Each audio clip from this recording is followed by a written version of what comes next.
Okay, students, moving towards our next topic, that is effect of temperature on rate of reaction.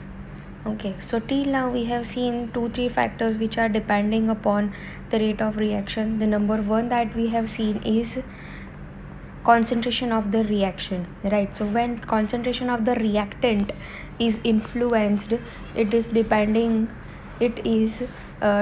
on the two things, that is reactant, that is reactant A, and B if we are taking, that is X and Y are the number of moles, right? So this rate is depending on that A and B. A and B are what? Nothing but the concentration of the reactant.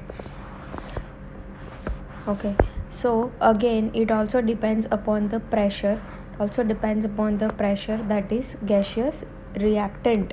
If it is gaseous reactants, we'll consider it as in pressure. Right now, our another main important factor is the temperature. Okay, so when it is pressure, we can write down pressure of A x moles and pressure of B y moles, right? So another factor that we are going to see now is of temperature.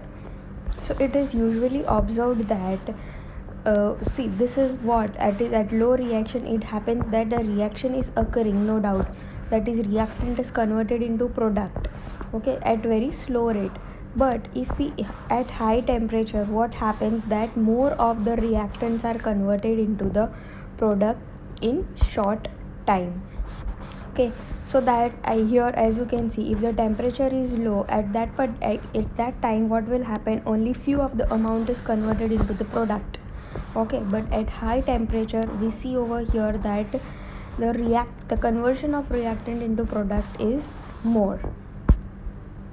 So, and this can be explained with the help of Arrhenius theory. We have already studied few of the things about Arrhenius theory, right? That is acid, base, and etc. So here we are having a Arrhenius equation. Arrhenius equation says that we can study that rate of reaction is directly proportional to temperature. Right? So Arrhenius equation says that K, which is rate constant, is equal to A. A is nothing but the frequency factor over here to the exponent minus EA. Now EA we have already studied in 11th standard. EA is regarded as the activation energy, that is minus EA upon RT. Okay, so R we already know, that is gas constant, and T is nothing but our absolute temperature. Okay, so I'm repeating the equation again. K is equals to A to the exponents minus EA upon RT, where K is rate constant, A is frequency factor, EA is activation energy, R is rate constant, and T is absolute temperature. If you are wondering what is this activation energy, if you remember, that is in 11th standard we have studied about quantum energy and all, right? So in that we study that few basic energy is required to start or to move an electron from its lower energy level to higher energy level. That time we have studied that initial energy which is required is nothing but our activation energy.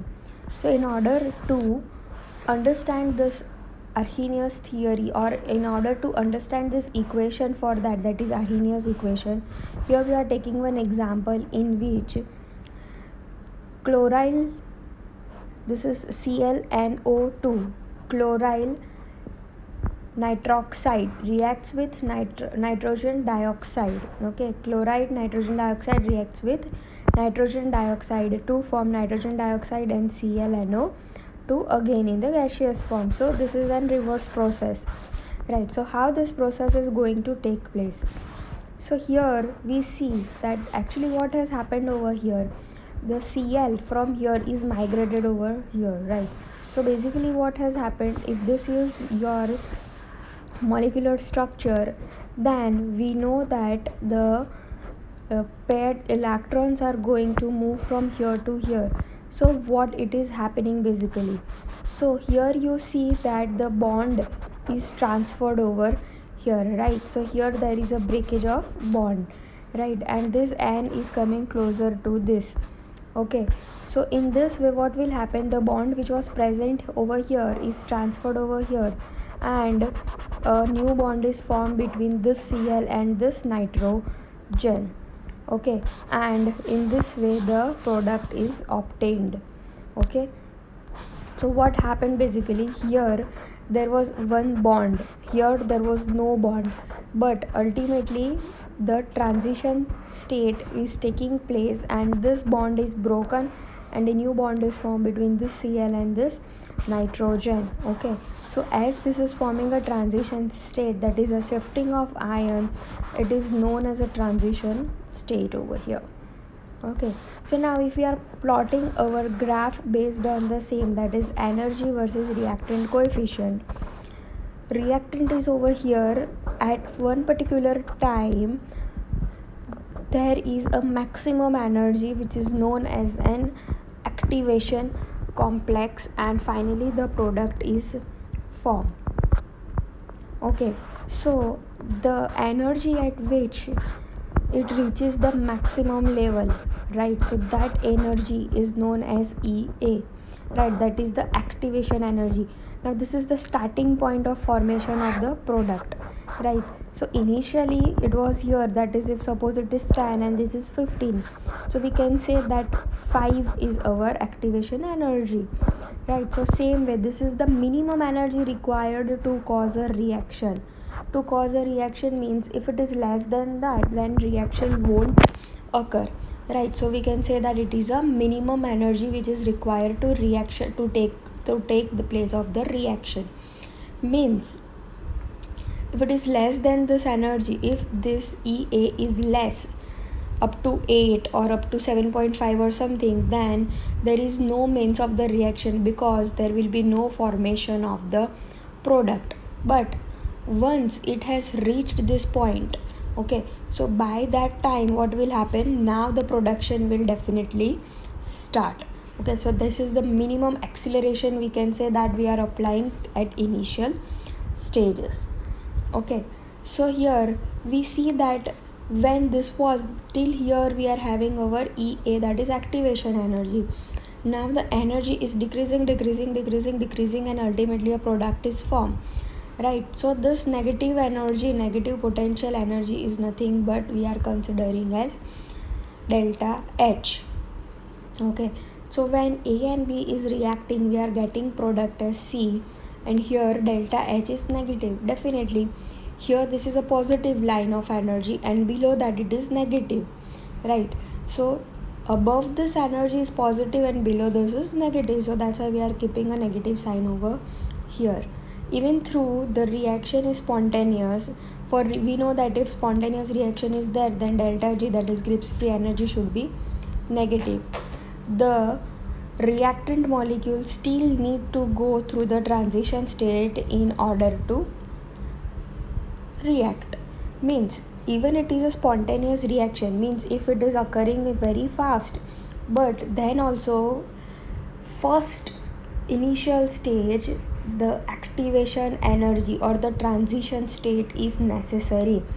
Means the energy should be increased to its level which is known as activated complex, or the most important point over here.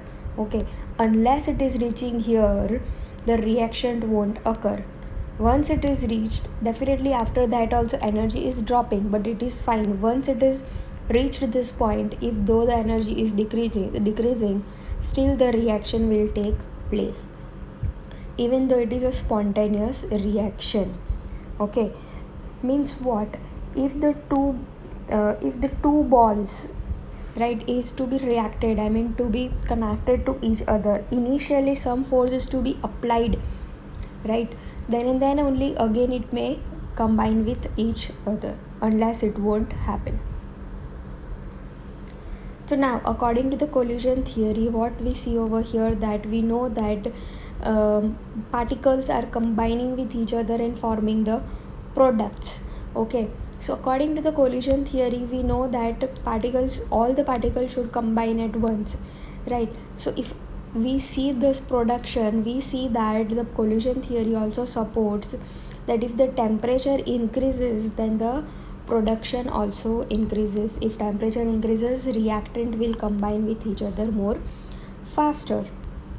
Okay, so ineffective collision and effective collision. Ineffective collision, we see that they are combining, not combining in a proper form. But when we are saying that effective collision, means the two atoms which we have taken, that is A and B, the reactants, right, they both are combining, right? And if we are considering this state, then we get one sort of energy which is known as threshold energy. Okay, the above line, okay, from the center is EA, that we have already seen, and the below line is nothing but the reaction coefficient. Okay, so that reaction energy is also required, and the addition of both, that is the total of that, is nothing but our threshold energy.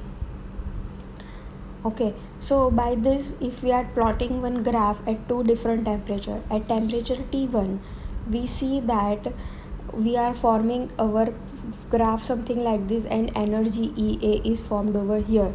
Okay, but now if we are increasing the temperature, okay, by T2, right, so at that time we see this red line is passing over here and going above it, right? So initially you can see this pink portion was our EA, but sorry, not EA, but the formation of product, right? But now EA has gone ahead, right? So now we need to consider this pink also and yellow also, right? So if we see over here, we see that there are more particles which are participating, and more product is formed. Initially, up to only this green portion, we can say that products were formed if we are keeping at normal temperature T1. But if we are increasing to temperature T2, we see that the production is more and fast and rapid, we can say, right? So formation of the product is more if we increase the temperature. Now here we see that this is minus EA upon RT, fraction of molecules that have kinetic energy greater than EA. Okay, this energy, the whole fraction should be more. Okay, now if we are considering this equation and we are plotting a graph, that time, like by applying the log, right? So log EK is equals to minus EA. This we know that in exponential it will come in ahead, minus EA upon RT plus log EA, right? So here if we are plotting a graph of log EA proportional to, that is in comparison to that, we are taking what, 1 upon T. Okay, 1 upon T. So we get a slope which is nothing but our value, that is minus EA upon R, and the point at which it is starting is nothing but our log EA, right? So we know this, how to plot this graph now. Okay, so now if we want to convert this into the logarithm form, then after converting that, we know that log E is nothing but 2.303 log 10, right? So converting this equation, log E means that is again 2.303 log K is equals to minus EA upon RT plus 2.303 log A. Okay, so now this is our equation number 2. Now dividing this equation by 2.303, what we get? All the equation, if we are dividing, we will get nothing but 2.303, here 2.303, and here also, so it will be cut it down. Here also we can cut it down, but here it will remain. So ultimately we are getting what, log K is equals to minus EA upon 2.303 RT plus log A. Now this is equation for the calculation. Now again, that we have seen that we are having two different temperatures. So if we are taking two different temperatures, we will take T1 and T2, K1 and K2.